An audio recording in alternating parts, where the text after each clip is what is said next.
Привет, друзья! Вы на канале Яхты на колесах. Меня зовут Антон Муравьев, а мы по-прежнему в Польше смотрим новинки от Hummer.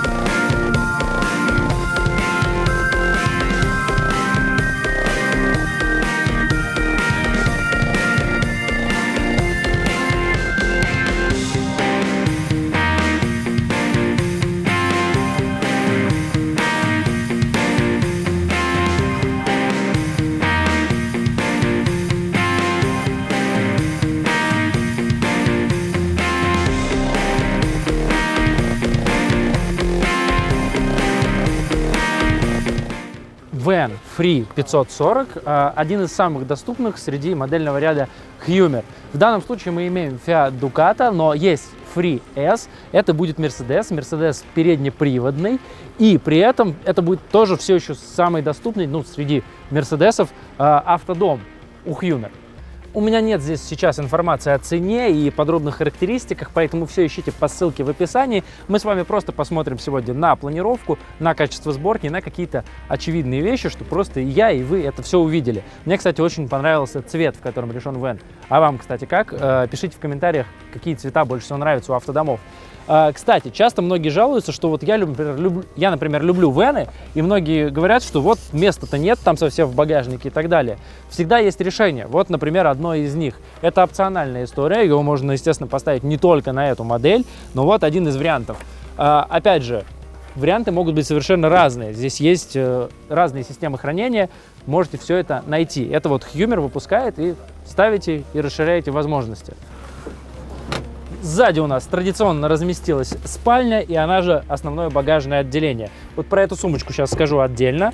Очень удобно фиксируется часть, когда нам нужно обеспечить место для хранения. Мы просто поднимаем ее, и вот таким зажимом фиксируется.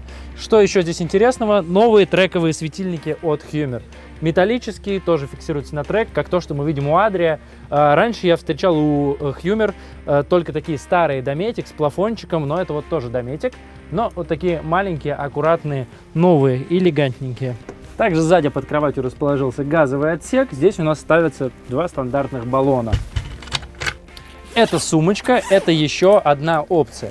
С помощью нее можно собрать детское спальное место прямо в кабине. Опять же, она встанет в любой автодом, то есть вы просто смотрите, чтобы подходило под то шасси, которое у вас используется по каким-то общим габаритам. И вот такие матрасики у нас, и здесь жесткая дощечка. Все это раскладывается, и получается дополнительное детское спальное место прямо в кабине. Для вена это действительно немаловажно. Кухня у нас стандартная, одним модулем от Dometic, 2 огня и сама мойка. Все это единый модуль. Далее холодильник.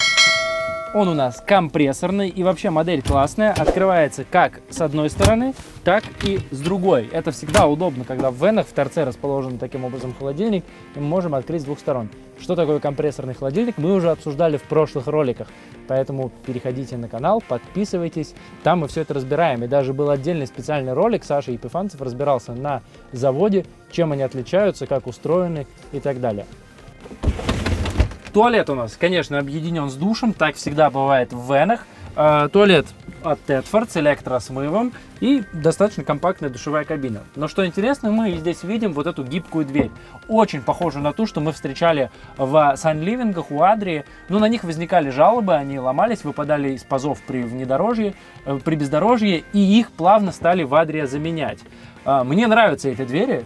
Они удобные, интересные, экономят место. Будут ли они хороши здесь и какие у них вообще эксплуатационный у нее ресурс, покажет время.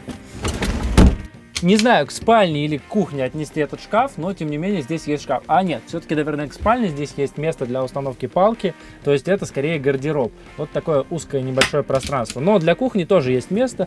У нас есть 3 ящика. Каждый максимальная нагрузка 15 килограмм. 2 небольших и 1 достаточно глубокий. Кресла у нас в кабине, конечно, поворачиваются, и мы оказываемся в столовой группе. В принципе, здесь ничего необычного. У нас дополнительная секция стола увеличивает поверхность.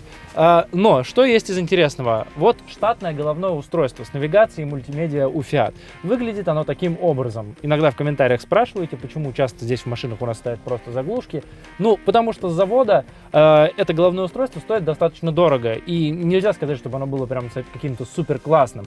Проще зачастую просто поставить какую-то классную двухдиновую магнитолу уже под ваши нужды, и это будет гораздо дешевле. Но, естественно, вы можете заказать и штатное головное устройство, если будете заказывать, покупать автомобиль. Как я уже сказал, здесь может быть также Mercedes-Benz Sprinter переднеприводный, или вот Fiat в данном случае вообще у нас на механике, но может быть и на автомате. Это все уже зависит от того, что заказываете. Дальше у нас подъемная кровать, то есть здесь у нас 2 спальных места и 2 спальных места в задней части. В целом в ней нет ничего необычного, кроме того, что вот хочу обратить внимание на эту полочку вашу. Здесь у нас разобрана и сложена лесенка. Это очень удобно, когда можно вот так аккуратно ее сложить. Далеко не всегда это есть. Но есть еще один момент и нюанс. Смотрите, здесь, когда я закрываю крышу, становится достаточно темно. Нам сказали и обещали, что в венах должен здесь появиться люк. Я надеялся, что он есть уже здесь. Он есть в прицепе. Смотрите один из наших прошлых обзоров, представленных здесь. Но, к сожалению, в конкретно этом вене, еще нету этой опции. Но это классно. То есть у нас будет люк, и когда мы закрываем эти шторы наверху, например, когда прохладно, и у нас будет, когда мы опускаем, здесь дополнительный свет в столовую группу. Стоит не забывать, что это Hummer, и здесь полно приятных деталей. Например, вот шторки можно открыть и закрыть спокойно одной рукой, у нас не будет никаких лишних кнопок, липучек и тому подобного. Hummer Free 540 мы сегодня с вами посмотрели. Это вэн, один из самых доступных. Напишите в комментариях, как вы относитесь к концепции вэна. Выбрали бы себе? Если да, почему? Если нет, почему? Обсудим там. Меня зовут Антон Муравьев, а вы смотрите канал Яхты на колесах. До новых встреч. Пока.